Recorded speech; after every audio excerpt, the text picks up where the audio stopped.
सारे लोग ये सुन ले, बड़े बड़े पैसे वाले लोग, तुम्हारे चोंचलों की वजह से गरीबों की शादियां मुश्किल हो गई। तुमने जो लुटा लुटा करके बड़े बड़े महल्लात और जितने भी पैसे लुटा लुटा करके शादियों का रिवाज किया, गरीबों की शादियां मुश्किल हो गई। अल्लाह के नबी सल्लल्लाहु अलैहि वसल्लम से पूछा गया कि कौन से निकाह में सबसे ज्यादा बरकत होगी। हुजूर फरमाते इन्ना अअज़मन निकाहि बरकतन ऐसरुहु मऊनतन, सबसे ज्यादा बरकत वाला निकाह वो होगा जिसमें खर्चा कम किया गया, जिसमें खर्चा कम किया गया होगा। हाँ, सारे लोग ये सुन ले, बड़े बड़े पैसे वाले लोग, तुम्हारे चोंचलों की वजह से गरीबों की शादियां मुश्किल हो गई। तुमने जो लुटा लुटा करके बड़े बड़े महल्लात और जितने भी पैसे लुटा लुटा करके शादियों का रिवाज किया, गरीबों की शादियां मुश्किल हो गई। ये कर्जे ले ले करके अपनी बेटियों का शादी करने पर मजबूर हो गए, इसलिए कि ये सारा बुरा रिवाज आया है मालदारों से, ये सारा रिवाज आया है पैसे वालों से, और गरीब उसकी बराबरी करने की कोशिश करता है। वरना क्या है, उसके दिल में भी तो ये तमन्ना है, मेरी बेटी क्या सोचेगी कि मेरा बाप मुझे सही से शादी भी नहीं करके दे सका। निकाह करने का ये तरीका हो कि बुजुर्गों के सामने बिठाओ कदमों पर, ये देखो दूल्हा अमामा पहना है, कपड़े पहना है, ऐसी ही है जो पूरे जिंदगी में जो कपड़े पहन रहा हो। एक निकाह को इतना आसान कर दो। और एक बात, हुजूर पाक सल्लल्लाहु अलैहि वसल्लम के पास एक सहाबी आए, काले रंग के थे, बहुत काले रंग के थे, अब्दुल्ला अस्वद उनको कहा गया है, साद भी नाम है। कहा हुजूर मदीने में कोई मुझे बेटी ही नहीं देता। हुजूर ने फरमाया तू ईमान वाला है, मैं तेरा निकाह करता हूं, एक जगह जा, उमैर वहब सख्फी के घर, उसकी बेटी मदीने की सबसे खूबसूरत लड़की, मैं तेरा निकाह उससे करता हूं। एक जवान साहबी आए हुजूर की बारगाह में काले रंग के, और हुजूर ने कहा उनके घर जाओ, उनकी एक ही बेटी है, मदीने की खूबसूरत अंसारी साहबी। वो गए, कहा कि मैं तो हर जगह मुझे रिजेक्ट किया जाता है, और हुजूर ने कर दिया तो कर दिया, गरीब भी है। वो गए हजरत उमैर के घर, कहा कि हुजूर पाक सल्लल्लाहु अलैहि वसल्लम ने भेजा है। उन्होंने देखा ऊपर से नीचे, क्यों भेजा है? कहा आपकी बेटी का निकाह का पैगाम लेकर आया। कहा मेरी बेटी? एक तरफ तो वो काले रंग के, सियाह रंग के थे। कहा कि आप जाओ वापस, मैं रसूलुल्लाह से बात कर लूंगा। तो उनको तो कुछ बुरा नहीं लगा अब्दुल्ला अस्वद को, क्योंकि हर जगह घर दूसरे जिस जगह भी जाते थे रिजेक्ट कर देते थे, तो वो तो वापस आए हुजूर की बारगाह में। लेकिन सुनो वो कैसी सहाबिया थी। माँ बाप बात कर रहे थे, बेटी अंदर थी, बेटी अंदर से आई, बाहर पूछा अब्बा कौन आया था? कहा एक काला रंग का लड़का आया था। और पूछा बेटी ने क्या करने के लिए आया? कहा तेरे निकाह का पैगाम लेकर आया। कहा किसने भेजा? कहा रसूलुल्लाह ने। कहा आपने क्या कहा? कहा हमने तो वापस भेज दिया, बाद में बात कर लेंगे।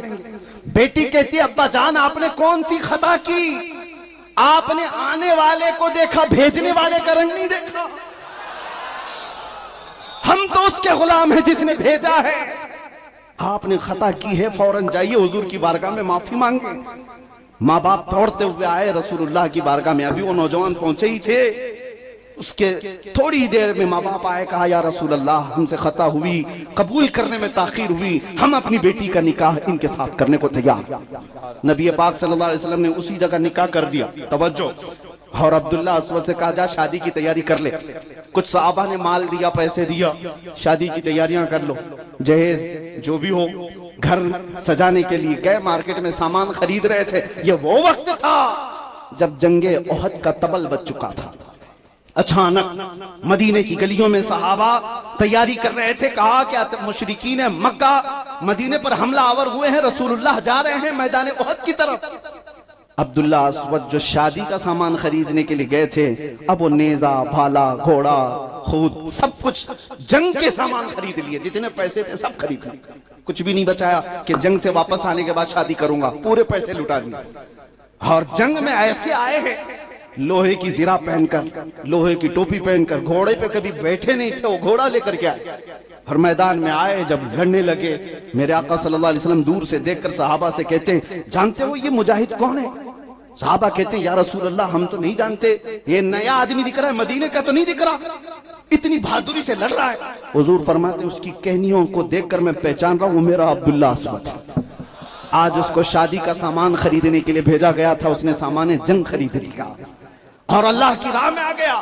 शाम होने से पहले खबर आई कि अब्दुल्ला अस्वद की शहादत हो गई, वो मैदान में शहीद हो गए। ये वो लोग हैं कि मेरे अजीजों, जिन्होंने हकीकत में कहा था उन्हें जाना उन्हें माना। न रखा गैर से काम, लिल्लाहिल हम्द मैं दुनिया से मुसलमान गया। अजीज़ान गिरामी, हुजूर सल्लल्लाहु अलैहि वसल्लम के पास एक साहबी आए, उन्होंने कहा हुजूर शादी की ख्वाहिश तो है लेकिन होती नहीं है, मेरे पास कुछ है नहीं। हुजूर ने फरमाया जा मैं तेरा निकाह करूंगा, मेहर में देने के लिए कोई अंगूठी है तेरे पास? चांदी की अंगूठी एक मेहर में लेके आ, मेहर देना वाजिब है। उन्होंने कहा या रसूलल्लाह चांदी की अंगूठी दूर की बात, मेरे पास लोहे की अंगूठी भी नहीं, इतनी भी हैसियत नहीं है। तो क्या हुजूर ने मना कर दिया कि अब शादी होगी ही नहीं तेरी? जैसे हम लोग करते हैं आज, क्या कमाएगा क्या खाएगा। हाँ, सब नौजवान बेचारा 15,000 कमा रहा है, माँ बाप कहते हैं 15,000 में बेटी को क्या खिलाएगा? अरे इसके पिज्जे बर्गर नहीं आते महीने में, हाँ उसको इनकार कर दो। मैं आपसे एक सवाल करता हूं, चलो 50,000 कमाने वाला जवान तुमको मिल गया और शादी के अगले ही महीने पूरा निठल्ला हो गया, क्या करोगे? नौकरी भी छूट गई, सब खत्म हो गया, अरे लंगड़ा लूला हो गया, क्या करोगे?